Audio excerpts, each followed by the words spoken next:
I have your ass on down to the library. I'm gonna make some people mad today. Go on. Okay, sorry. It's all right. They'll get over it. They'll live. We'll live. They'll live. If you don't live physically from the reactions of what's going to take place here in the hopefully, I can't say for sure because I have people always manipulating, in the hopefully near future, not too distant future, you're doing it to yourself. React in a calm, loving, peaceful manner. Just lay and let the dirt just shower over you. Stepbrothers ever seen it? It's funny. They're stepbrothers, but they're brothers. Okay? Ishmael and Isaac aren't stepbrothers, they're half-brothers. Odele. So it means you should have an even stronger love and connection for your half-brother. Love your brother. Love your brother as love thy neighbor as thyself. You do understand in biblical understanding and teachings and stuff, these are relatives, okay?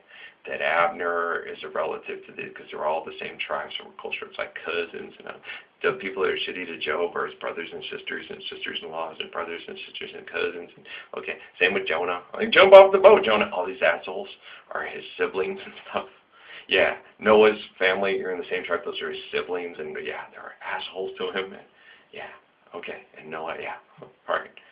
Herod and Caiaphas and stuff are like cousins and stuff to Jesus, and yeah, Herod's a relative of Jesus trying to kill his relative because he's that relative.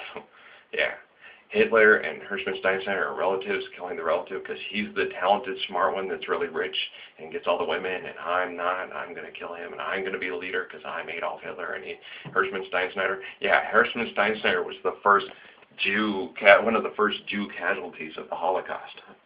Yeah, that evil Hirschman Steinsteiner, that one in those American magazines, that hung out with the homosexuals and was an immense fornicator. Yeah, David was too.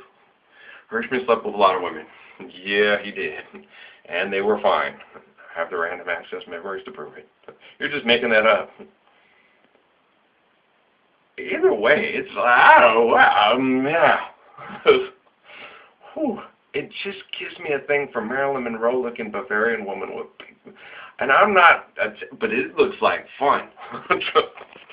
Hi, how are you? You do look a lot. Wow, you're hot. Would you like to, I would like to be having this sex now. No, I don't want to repeat that. Why? It just turned out, what got him killed is the fact that all those women saying that he had a circumcised penis. Yes, it's one of his problems there. Yeah, man, too many. Well, Eva and Hitler ruined his marriage. Eva wanted to hook up. She got the wrong one. She settled the wrong. She wasn't really hot enough to hang with those girls. He was an actor, millionaire, billionaire, or whatever. Yeah, but yeah. So he could have sex with who he wanted. He was Hirschman Steinsteiner. It was Eric von Eusen. Yeah, he's one of the most powerful, famous men in Germany. Yeah, Hitler's Czech Jew psychic. Yeah, he was an actor and an entrepreneur and very rich, and yeah, Bond, James Bond. I'm just kidding, but no, he could get yeah. I've had sex with a lot of very hot women, and just hi, how are you? You're Eric von Eusen? Yeah, let's go dance. And that's about how it went, and then he was charming. And he said the right things, and then they ended up back in this hotel room. They were nice rooms. Got nice bodies. Yeah. Oh, man. Yeah, he had a lot of happy times. He was a fornicator. Yeah. And he committed adultery. Well, his marriage fell apart because Hitler and Adolf and Eva were constantly tearing up his relationships. And, yeah, they were jealous of him. They didn't like him. Eva wanted to have some of him. He was supposed to be really good in bed. So you helped destroy his marriage and then be there to help him through. Yeah, she was going to screw around on Adolf. He was a dick. And he wasn't the popular one and the smart one and the one with all the talents and the abilities. It was Eric Hirschman. Yeah, he was the one with, yeah. He was the talented Jew. Hitler was the one-trick pony. Yeah. I'm going to get off from all these other, yeah, then I'm going to get rid of all the competition because I'm the smartest one. So I'm figuring it out. No, he's telling him, if you're in this position where you're going to do this and stuff like that, you're going to have to talk your friends into doing this. Hirschman was playing a very dangerous game, but it was a very dangerous world. Just like the Richard Nixons and everybody else, a very dangerous world. And the George Bush's judge not lest you be judged. It's a very dangerous, stupid, maniacal world that they feel that they're trapped in, that there's no hope for, because there's no prophets, no messiahs, no apostles, or they kill them off. Now they're looking at it going, this whole apostle thing is a better purchase business terms-wise. They're much better leaders. They're much more intelligent. They're much more observational. Their management skills and plans work in a much better method. It's better to have a Plato, a Socrates, an Aristotle than a Napoleon and a Mao and a Nixon and a Mussolini and a Brezhnev. And yeah, wow, no. It's way better to have the Platos, the Aristotles, the Davids, the Solomons. And Ralph, go step on up, Ralph. Be a leader. I don't want to be a leader. They're be mean to me. Hate me. They think you haven't been through anything. You suck. Actually, no, I guess I've been through some shit, but it's all right. Well, let's just stop, ease up, and don't let it affect us in such heinous manners. You know, don't use it to be vindictive, have agendas, get back. Just learn from what had happened and say, I don't want to see that repeated. That's horrible. How do I get them to be better people? How do I get the great Gatsby people to not be such assholes? How do I help them through? How do I show them themselves? Well, we show them the movie. We watch it through and say, you act just like that dick. Bruce Dern's character? Yeah. Oh my God, he's a total asshole. I'm not that big of an asshole. Obviously you are. You know, he was almost married Diane Carroll. Isn't she black? Yeah, it's very astute of you. She's also hot as hell. Yeah, she was on Carmen Jones. She's fine. Dorothy Dandridge is too. Did Otto Preminger sleep with her? Yeah, and he's ugly as fuck. He is so fucking lucky.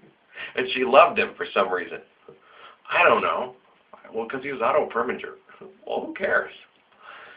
No, I used to think that when I was a kid, that she liked Earl Mills because he was a protector for her, things, stuff like that. And she had a guardian angel named Earl. That when she prayed, she had, it was Earl. There was a little boy, watched some movies and stuff that, it was a little boy. It was a guardian little angel named Earl. And there was a little boy named Earl that fell in love with Dorothy Dandridge when he was a little kid. We spiritually connected. She had a guardian angel named Earl. And Earl Mills, they'll pass that story on to you too. Yeah. Because I always thought, if I was alive then, I would have helped make life better for you, Dorothy. I would have taken care of you. I would protect you. And there was an Earl that tried. It didn't matter. He couldn't do it. I couldn't do it either. It seemed to me you lived your life like a candle in the wind, never knowing who to cling to when the rain set in.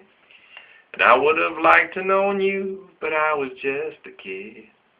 The candle burned out long before your legend every day. A black Marilyn Monroe. Her name was Dorothy Dandridge. Halle Berry played her in the movie. She was hot, obviously. Dorothy Dandridge is gorgeous. My first fiance resembled her in a lot of ways. I was strong. Ooh, Lord. I really liked Dorothy Dandridge. I stayed up all night watching. I told you that. I showed you the things with Domingo. Oh, yeah, I watched that movie. I was just like in love with her. That was the movie that did it for me. Yeah. Oh, man. I'm in love, and I don't care who knows it. I didn't know you had elves working here.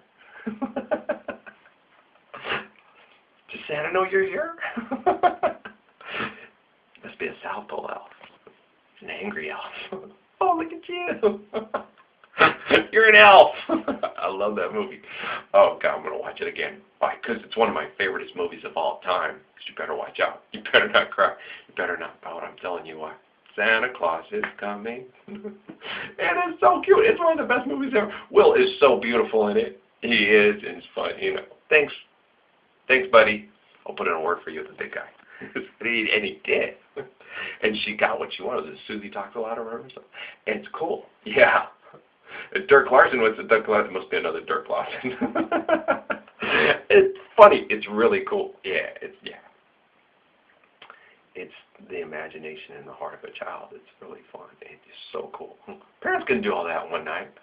What about the milk and cookies? I suppose parents do that too. I know. It's disturbing. It was one of the best movies ever. It is. I love syrup.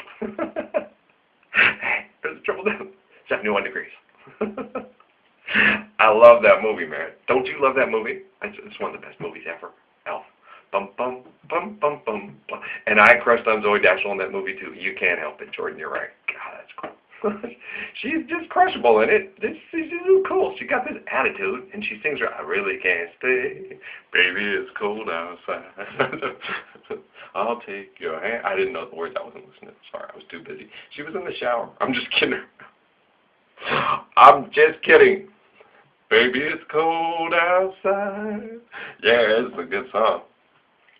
Say, what's in this drink? Booze. Yeah, don't drink booze. No, just come here. I'm intoxicated by you. I'm going to see if I can intoxicate you. Even more. Let's go. Why?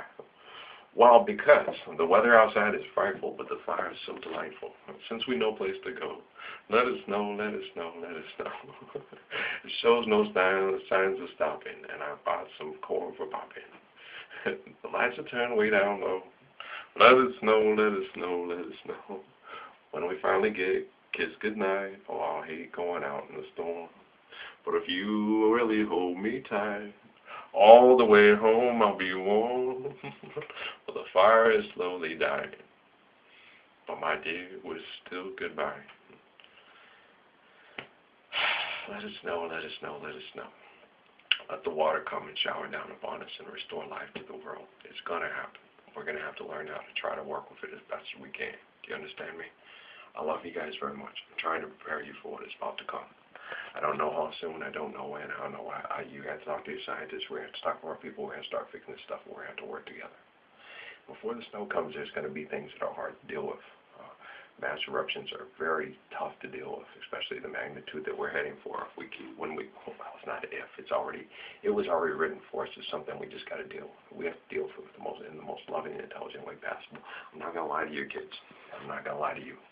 This is what I feel, what I see, and I believe, and it's also scientific evidence. It's also covered in the book of Revelation, the big cloud markets coming down. Yeah, so, hey, and it's the big, right in the middle. It's right in the center of our country. I love our country. Some of you are going to have to migrate south, especially because it will get colder up in the North Pole, in the polar areas and stuff like that, which means a huge migration for Canada and Alaska is going to be necessitated. Yeah, which means the Palins are going to have to learn to get along with the Rodriguezes, the Lopezes, and the Venegases, and the Aviars. Okay? Do you understand me? It's all right. We love you. There'll be enough land. There'll be enough food. We'll have enough intelligence. We're just going to have to learn to be intelligent, stuff like that. That's why we had the fuck-up foods and everything. It was a reaction to our own fuck-ups to save ourselves from our fuck-ups. But we're going to have to make it as beautiful and intelligent as possible so we have more fresh food, more oxygen, less of a destructive. So it's not an eradicator and an eliminator of the species, but a lesson for the species not to put ourselves in this position to, again, to prove that we are smarter than the dinosaur. Hey, Mr. Scientist? Mr. Atheist, who's going to save us? That crazy religious mook? Yeah, kind of like in that movie on 2012. You know those crazy guys holding the signs were right? Well, no, not really. It's the people that they were listening to that you've manipulated all the documentation and all the notes left behind and all the beautiful math equations to serve self instead of God. And you're going to serve God, and you're going to serve God's people, like James said. And you're going to get yourself together, and I'm going to help you through it. And other people like me are going to help you through it. It's not just me. It's God working through us and through people like me. I have lots of help, obviously. When I go put these feeds on, add the different feeds and stuff that are put up, they correlate with what I talked about, so they know what I'm talking about. And they're giving me feeds, load this one, load that one. Why is it done so subliminally? To show you how it works. Show you how to work together. Well, you're just following direction. Yeah, but I have to follow. It's an improv. It's following the lead. And I'm like, wow. Now I loaded. Hey, that's because I talked about this. Oh, that's cool. That's a neat one. I did not know. This is to lead us into Vietnam and the wars and the horrors and the lies and the stuff in the Vietnam and the 20. That is so interesting. It sucks. I don't want to know this. No one wants to know. No one wants to relive the truth and relive the pain and the reality of it, that they were sacrificed for cars, bars, wars, and horrors and the American way of life. And so David Frost can be a big star and get laid by all the last ladies while those guys die. And every night they lie awake and dream of mama's chocolate cake. POWMIA. How many of our POWs and MIAs are still MIA? John McCain is still MIA. He's a POW. He never got out a prisoner of war. He's still a prisoner of this war, perpetuating the war. He's still MIA. He's missing in action. He needs to come join us, the real soldiers. They sold out and died in Washington. They're MIA, POWs. They're still prisoners of war. They're still perpetuating the war, which makes them a prisoner of that war, and they're still missing in action. Come join the real soldiers and join us. Be counted. Be one of us. Hi. How you doing? I'm the sin to the salad and the wise. Why do you think the men followed him? Follow me, where I go, what I do, and who I know. Be a part of me, to be a part of you, to be a part of me. Follow me up and down, all the way and all around. Take my hand and I will follow you. This is for you, babies. This is for you, because I love you so much. I know you don't like me, but could you love me after we're done? Well, I hope so. I love you. I don't like you neither. I don't like a lot of you neither, trust me. Think I like you? I love you? Darn that. Okay, next time the mat will fall in my mouth. Abraham said, I'm just kidding. I'm not, okay. Yeah, but it's okay. You get it? Okay, we're going to be all right? Abraham does talk to me. He does. He shares a lot of beauty with me. He did last night. It's in some of the dreams from this morning. Just enjoy the feeds. They're for you. Am I being manipulated? If I am being manipulated, what I'm manipulated by makes a lot more beauty and sense and intelligence and all the bullshit you're trying to manipulate us with. I just follow my heart. I've been this way since I was a kid. They've been manipulating since you're a kid, and they've been manipulating you since you're a kid. And all the stuff you talk about leads to wars, killing, dying, genocides, mass murders, stuff like that. And all the stuff that I talk about talks about love, peace, restoring balance, not pay paradise, making a car museum instead of a tree museum, tear down the parking lots, put up paradise again. I like me better than I like you. That's just me. I like Jesus better than I like you, and I like me better than I like you, and I love Muhammad, and I love Jesus because they are similar in spirit, and they are both our prophets and messiahs, and so is Haile Selassie, and I like us better than I like you. Come and join us so we can like each other in a beautiful way. You can always be reborn. It's the last hour. Come on in. You'll get the same wage for everybody that's been working in the 9-hour day. All right? Do it. In business terms, you look for a better, it's a no-brainer. It's Pascal's wager, but you don't have to wager on anything on it because we don't require money. All we require is true faith and true love and true fellowship. All right? I love you. It's open up for the day. Hang in there, all right? Blessings and peace.